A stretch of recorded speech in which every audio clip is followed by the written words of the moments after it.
Greetings and welcome back to the channel, Power Book fans. I could not have cared less about many of the characters in this hour. Power Book 4, Force is just a few episodes away from its conclusion, and there were several scenes involving Vic and Rae, Tseng and his girlfriend, who are aware that he is a mole, and SOD members who haven't really mattered up until now. I understand that all of these elements are crucial to the plot this season, but since the show will soon come to an end, it's not really enjoyable to spend time with strangers. All of this season's events culminate in a confrontation between Tommy and Miguel, but before that happens, we're witnessing a number of minor arguments and Tommy trying to make amends before moving on to the main course. At the conclusion of Power Book 4, Force Season 3 Episode 3, Diamond, Jenard, and D-Mac had a lot of explaining to do after learning that D-Mac was still involved with CBI, but Tommy, in typical Tommy fashion, wasn't particularly interested in hearing what anyone else had to say. Given that he was placed in more situations than Diamond demonstrated that he is capable of lying with the best of them over the course of 5 minutes. Since everyone is currently using one another to achieve their own long-term objectives, there is so much lying going on that it can be challenging to keep up at times.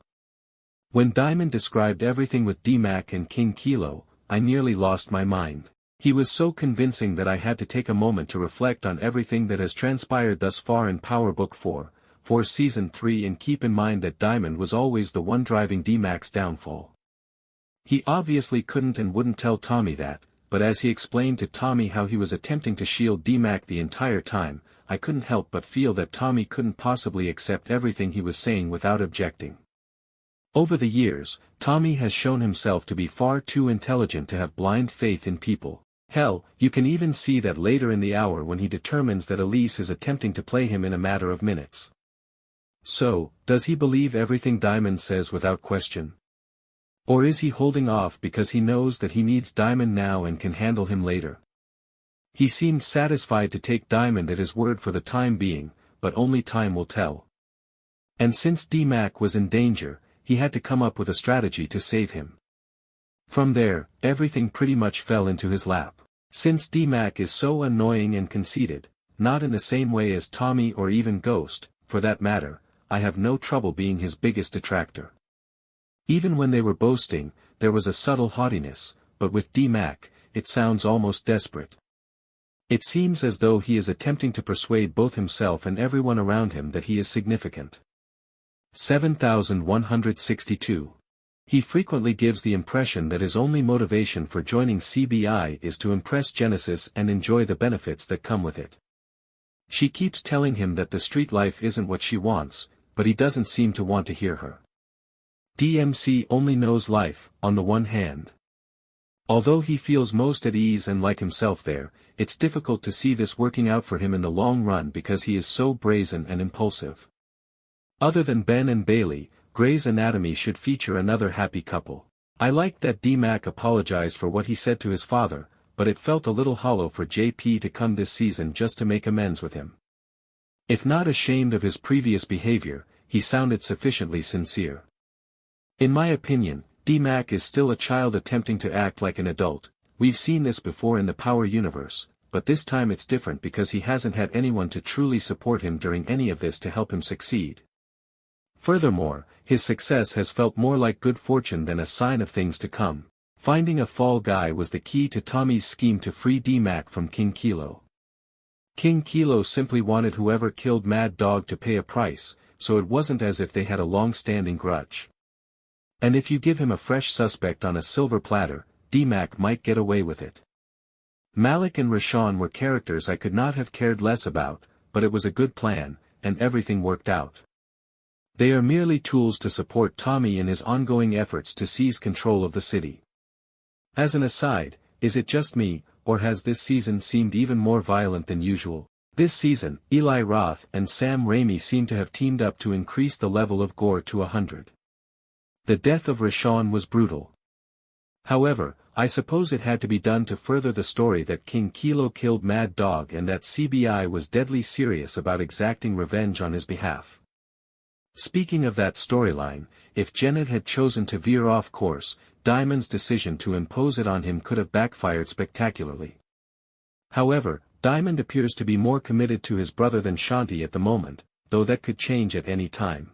Jenard would prefer to have Diamond and Shanti by his side as he rose to the top if he could truly have everything his way, but he is astute enough to realize that will never be possible.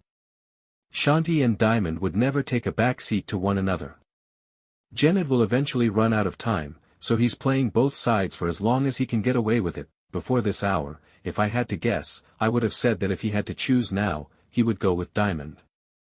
However, I wouldn't be very confident in that choice given the way he went on a campaign to get Manny fresh back in with Shanti. He frequently gives the impression that his only motivation for joining CBI is to impress Genesis and enjoy the benefits that come with it. She keeps telling him that the street life isn't what she wants, but he doesn't seem to want to hear her. DMC only knows life, on the one hand. Although he feels most at ease and like himself there, it's difficult to see this working out for him in the long run because he is so brazen and impulsive. Other than Ben and Bailey, Grey's Anatomy should feature. Welcome back to the channel, Power fans.